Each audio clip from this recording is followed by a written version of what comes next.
Hey, it's Ron, and I'm here with Alan. Hey. Alan. Okay. And I was talking to you about this before. We did another video where we just talked at a high level about what it would take to go from CRM4 to CRM 2011, and we talked about using a staging environment. Yes. Yeah.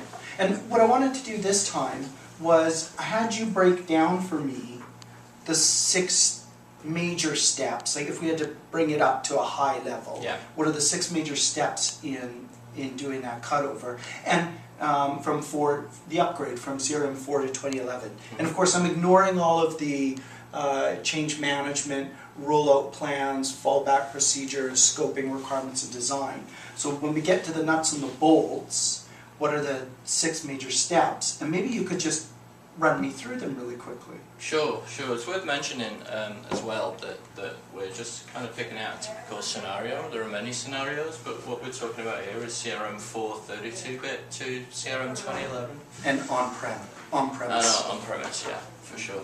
And okay, so the idea, step 1 is create a VM, is that we don't really want to be doing our upgrade on our production box. It means that system then is always there if we make a mistake, and we can go back to it in an instant. So we have a fallback procedure. We have a fallback procedure, okay. and a good plan there. So we create a VM staging. It's important that staging environment is in the same Active Directory, and then that becomes then a copy of our production system in CRM4. Okay. So basically our steps: create the VM. We install 64-bit SQL, SQL 2008.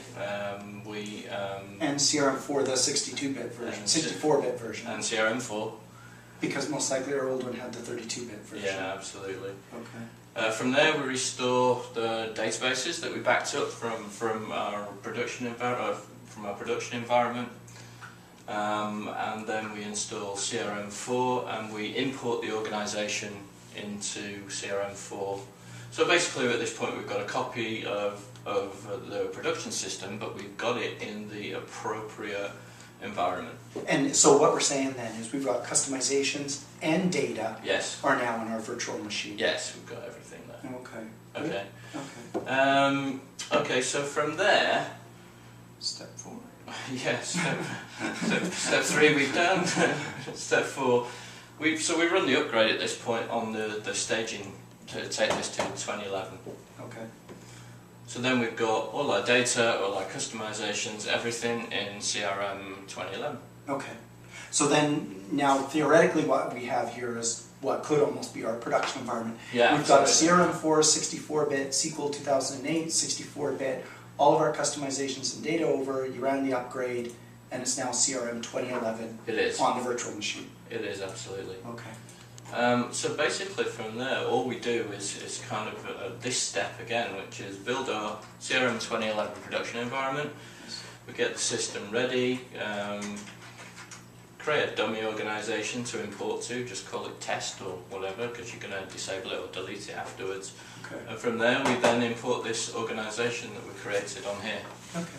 So then we got all our customizations and data over. And we got everything done. Okay. We can then disable this environment, enable this, and you're good to go. Right. If it was that easy. No, that sounds great. Now, we took it up a level. I mean, we could have gone really detailed on those tasks. And we left out all like the fallback and rollout procedures and change management and communication. We did, but we should definitely mention the JavaScript. Because the JavaScript will need updating, so depending on how much JavaScript you've got in there, that will all need to be gone through and updated. The underlying model is different in 2011. Okay. And again, when we were talking about this before, we were saying this doesn't take 1 day, and it doesn't take 365 days, but, you know, we could say it could take around, to be safe and cover your bases, you say 5 working days. It does depend on the JavaScript. It totally depends on JavaScript. But if I was to say 5 working days for most typical installs, we probably wouldn't be that far off. Yeah. Okay. Oh, that's great. Good. Hey, thanks, Al. Appreciate it. Where can people find you on the web? Ashton at knowledgetech.com. Okay. And it's rondejuicy.com, and I'm also at knowledgetech. Thanks.